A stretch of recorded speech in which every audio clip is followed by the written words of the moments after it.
আসসালামু আলাইকুম এভরিওয়ান। আজকে হচ্ছে আমি একটা লোভনীয় আইটেম নিয়ে আসছি। দেখে আপনাদের জিভে জল আসলে আমার কিন্তু দোষ নাই ভাই, আপনারা দেখে হচ্ছে বাসায় বানিয়ে খাবেন। একদম লোভনীয়, দেখেন কত সুন্দর। চলেন এখন হচ্ছে আমরা হচ্ছে রান্নার প্রসেসিংয়ে চলে যাই। চুলে একটা প্যান বসিয়ে এর ভিতরে দিয়ে দিচ্ছি রান্নার তেল। তেলটা গরম হয়ে গেলে এর ভিতরে 10-12টা হচ্ছে শুকনো মরিচ দিয়ে দিব। শুকনো মরিচগুলো ভালোভাবে ভেজে নিচ্ছি।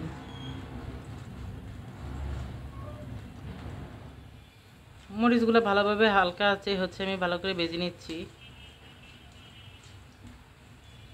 বেশি পুড়া যাবে না, তাহলে কালার কিন্তু কি থাকবে না, লাল যে টকটকা কালার ওটা থাকবে না।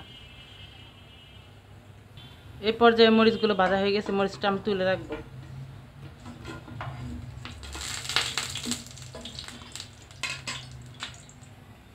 এখন বেজে নিব 3-4টার মতো রসুন নিয়ে নিছি, 4-5টার মতো পেঁয়াজ নিছি। পেঁয়াজগুলো ভালোভাবে ভেজে নিব। পেঁয়াজ কুচি আর রসুন কুচি ভালোভাবে একদম ভেজে নিব।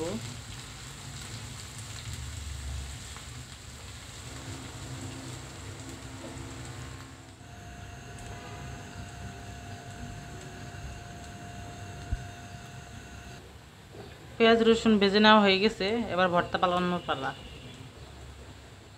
এ পর্যায়ে সব কিছু ভাজাভাজি হয়ে গেছে, এখন হচ্ছে ভর্তা বানানোর পালা। ভালোভাবে হচ্ছে মরিচটা একদম ইয়ে করে নেব, কষিয়ে নেব।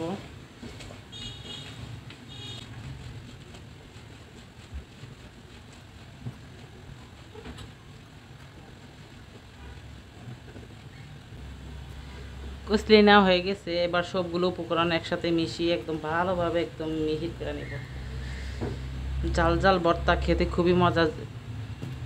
গরম ভাত দিয়ে এভাবে খেয়ে দেখেন কেমন লাগে, আর বাসায় যারা ঝাল না বা তারা এইভাবে বানিয়ে দেখবেন।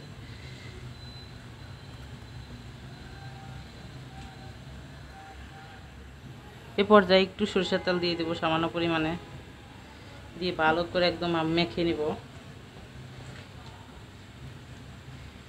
এটা দিয়ে 2 প্লেট ভাত খেতে পারবেন, একদম অসাধারণ খেতে, খুবই ভালো লাগে। বাসায় বানিয়ে দেখবেন কেমন লেগেছে। লোভ লাগলে আমার দোষ নাই ভাই। একদম দেখেন, যারা ঝাল্লা বা তারা খেতে খুবই পছন্দ করবে। এখন হচ্ছে পরিবেশন করে নিব। ভর্তা বানানো শেষ।